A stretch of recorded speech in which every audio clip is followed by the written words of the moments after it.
Hi, everybody. Matthew with Parkway Business Solutions. And well, it didn't take the SBA too long to come out with, I guess we could call it version 3 of their disaster loan application process.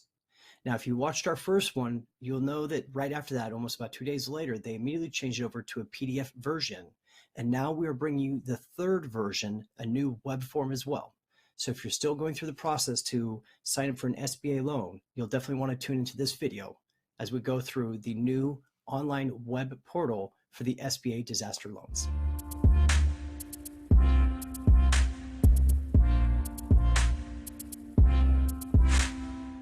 Hi, everybody. Matthew with Parkway Business Solutions again. And well, surprise, surprise, surprise, the SBA has once again made a change to their online loan application process, specifically around the economic injury disaster loan application. So if you watched our first video, we basically went through the whole process, the different questions that were necessary. And then about 2 days after that, I think they were having issues with the site itself. They basically pulled that down and had to do a PDF-based form. Well, today, this is March 29th, they've now gone back to a web-based form, and we wanted to share with you what this looks like and what the changes are. So when you go to SBA.com, you're going to be able to click on apply for this economic injury disaster loan application. And you're right off the bat, you're going to come to the page that you're seeing here. Now, I went through this earlier and we've put in some basic, fake information so we can show you each of the individual pages, kind of show you the different questions that are going through. And hopefully this will help through the process itself. On the very first page, the intention of this is to try to streamline this, and we're expecting sometime in the very near future, whatever you choose here will most likely change some of the questions that'll come forward in the rest of the form, but at the moment it does not appear to do that. When you read into the bill, these questions now do make more sense to me because there are different, for like the payroll protection plan, these different things, they come into play with some of the stuff that's being broken out here. So your first set of choices, of course, it's going to be an applicant is a business with not more than 500 employees.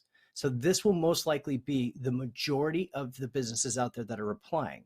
This is not a sole proprietor or a subcontractor. You'll see that's going to be the next choice. But if you had like an S Corp, you have a C Corp, anything of that nature, you would be choosing this very first one right off the bat. If you have more than 500 employees, there will be other options below.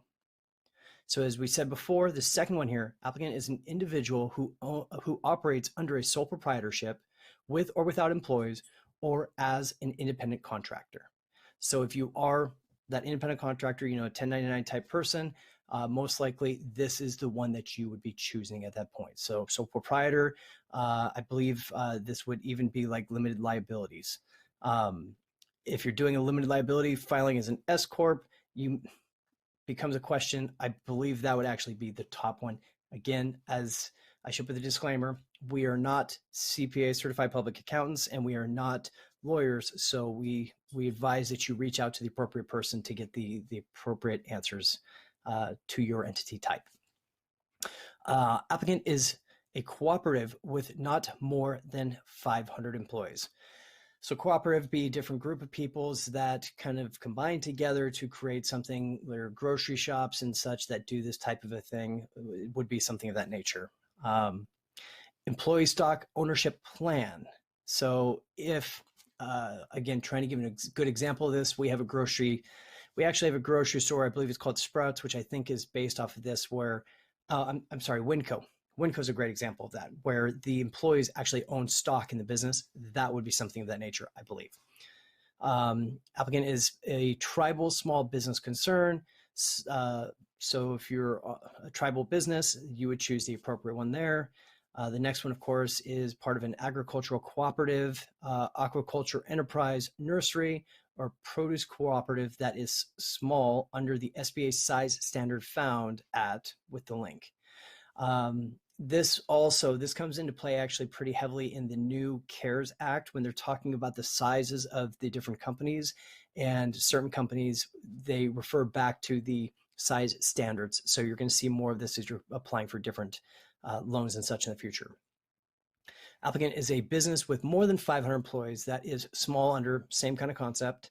And then the final one being is applicant is private nonprofit organization that is a non-governmental agency or entity that currently has an effective ruling letter from the IRS granting tax exemption under Section 501C, D, or E. So whatever your best entity is, you need to choose one of these, and then you must go through and check off all of these. Again, you can kind of read them, but it's basically saying you're not engaging in any illegal activities defined by federal guidelines. No principal of the applicant with 50% or greater ownership interest in is more than 60 days delinquent on child support obligations. Applicant is not an agricultural enterprise, which you kind of talked about before. Applicant does not present live performances. You can go through the rest of that one. Applicant does not derive more than 1/3 of gross annual revenue from legal gambling activities, or applicant is not in the business of lobbying, and applicant cannot be a state, local, or municipal government entity and cannot be a member of Congress. Yay.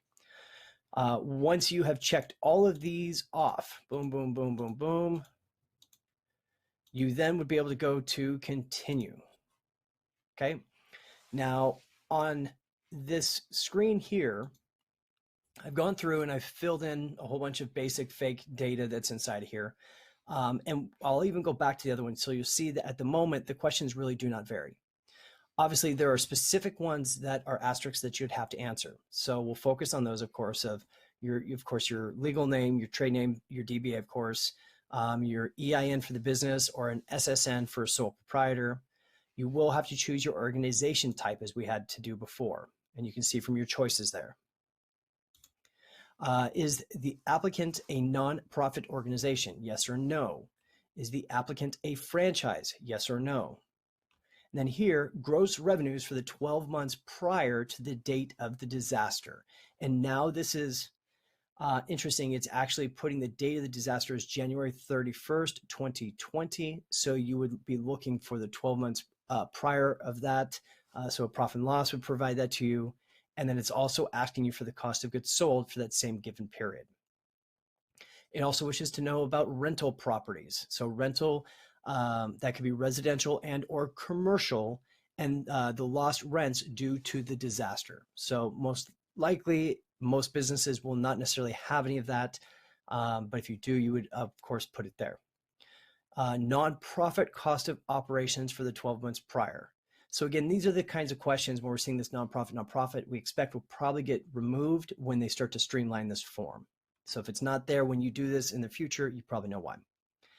Combined annual operating expenses for the 12 months prior to the date of the disaster for all secular social services provided by the faith-based entity. This is some of these questions here are going to be more focused on that nonprofit aspect of it. So you'll see that these are not asterisked. So you do not have to fill these in. On the one back here, we did put it as a nonprofit. So let's see if that changes. So even though I selected nonprofit in the last one, these asterisks do not change. So just because there's not an asterisk there, you should still fill in everything you can that would be appropriate. Compensation from other sources received as a result of the disaster. This will be a very, very important one. So this will be the money amount, and then you're going to describe what those are. So if you've had any other loans, if you've received any kind of grants, if there's any programs like Intuit's program where they're helping fund small businesses, or Amazon, you would need to put those here as well. Primary business address, and cannot be a PO box. Very, very important. So they're looking for the brick and mortar address. You cannot use your UPS store or PO box. They will not accept that. Business phone number, email, of course, date business established, current ownership since. These were things were on the last form as well. So business activity. You can choose among your different business activities that are listed here. I'll kind of sit here for a moment so people can kind of see. And the way you choose this will, of course, impact the way they're looking at it. And it has to do with some of the bill itself, like eating and drinking places are covered specific ways under the CARES Act. Once you choose something, it's going to then ask you for a detailed business activity. So again, these are directly connected. So if I go finance, and I go here, I could do accounting or bail bonds. Um, Number of employees. This is a very, very important number. The number of employees that go into this, I almost guarantee will end up coming back to be part of any of the any part of the loans that may be forgiven, loan forgiveness. And there are certain clauses in there that have to do with the number of employees. It is possible that you could have laid somebody off at this point in time and then bring them back before June 30th. But there cannot be for any person, excuse me, I should say it more appropriately, that for every one person that has either you've diminished your headcount or there's been a reduction in pay by at least 25%, any money that you could be forgiven would be reduced or prorated by that person. So this number, it's got to be accurate. Of course, they're going to check it, but you need to be cognizant of it, and it's something to be watching into. The number, so now we're on page 2 of this. And when we went through this, it's really easy at first to just kind of like go right past this. Is your business owned by a business entity? So this is their way of asking. If you say yes, now we start seeing different information into it, right? That would be where it goes back to the idea if you have another corporation that's owning part of this corporation, or if you have to pull up the tax records for something else, as we talked about in our last video, that's what this has to do with. As you go through, you're going to fill in the different details. You're going to have choices of the different positions. Pretty standard C-suite stuff. Boom. Ownership percentage. Again, this has to do with the fact if somebody owns more than 20%, requires that they be listed on here as well. We put it as 100% at the moment just to make it a little bit easier and only have to do one person. Email, social security number, birth date, place of birth. Now, we don't actually know if the place of birth is asking for a city and a state, so I just put both in as an example. Don't worry, again, this information is actually fake, as you can obviously tell. Address-wise, it's a U.S. citizen, state, so forth. If you did U.S. citizen, no. You need to be aware that there are definitely clauses within the CARES Act that specifically talk about the place of residence being inside the United States. If you need to add an additional owner, you would click on add additional owner, it would automatically populate it on, and with the presumption that it would need to equal 100%. Once you filled all of this in, click next. And now you're going to get back to some of the questions we had again the first time of, in the past year, has the business or a listed owner been convicted of a criminal offense committed during and in connection with a riot or civil disorder or other declared disaster, or ever been engaged in the production or distribution of any product or service that has been determined to be obscene by a court of, competent jurisdiction. Wow. I think that was a little bit different, but okay. Is the applicant or any listed owner currently suspended or debarred from contracting with the federal government or receiving federal grants or loans? Yes or no? Final last one. Are you presently subject to indictment, criminal information arrangement, or other means by which formal criminal charges are brought in any jurisdiction? Have you been arrested in the past 6 months for any criminal offenses? For any criminal offense other than minor vehicle violation, so this was different. Have you ever been convicted, pled guilty, pled no contest, basically is what it's saying, been placed or on pretrial diversion, or been placed on any form of parole or probation, including probation before judgment?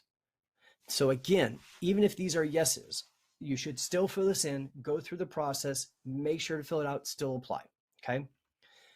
Now we have, again, this option here if somebody is helping to assist you. So before making this video, I was on a pretty long phone call with a couple of my associates, and we were working rapidly to put something together to try to make this process easier. We've had a lot of people reach out to us and asking for us to help them fill in these forms, and we're doing our best to put together a program to simplify it to where we can actually do that for you. So be sure to stay in, if you haven't subscribed to this channel, be sure to do so. We'll be sure to update you there. You can also shoot over an email to me, and we will, of course, save that to be able to update people also. We know this is very time sensitive, and we're working around the clock to make this happen. So you'd fill in their information, fee charged or agreed upon. Now, this is an important part because you can't just have somebody that's charging you $5 million to do this. They've basically established it that if it's for a home-based loan, it's supposed to be around $500, or if it's a business-based loan, $2,500 is the accepted amount. With that, if what that does not cover is if you have not completed your accounting, if you haven't filed your 2018 or 2019 taxes, well, and you need more work to be done there, that would be additional charges because it'd be additional work to get you caught up to do this type of thing. To be able to do the application for these things, you are supposed to have had at least your 2018 or 19 taxes filed. The last part it has here, and this is an area we are actively looking into. I would like to be considered for an advance of up to $10,000. Now, we've gone into the documentation of the CARES Act, and there's specific stipulation that's talking about this advance possibly being considered, like if you are not approved, that this could potentially become a grant. What we don't know is if you were to put this application in, say, I'd like to be considered for the advance, and if you were approved for this initial amount, would that limit your ability to do a SBA loan, 7A or 7B SBA loan? And we're looking into it, trying to connect to people first thing tomorrow, being Monday, March 30th. Again, this is an area I have to really, put that disclaimer out there that because we are not certified public accountants and we are not lawyers, you really need to talk to the appropriate people that are surrounding your business to make sure you've got the best advice possible. Then it's going to ask you where you want to send the funds. Now, I'm more than happy, of course, to tell everybody where to send it into our account. Hopefully made you laugh, but you'd put in your bank name, your account number, routing number, so forth to push this through. Be sure to read through the different stipulations, information that's inside of here, and then you would then click next.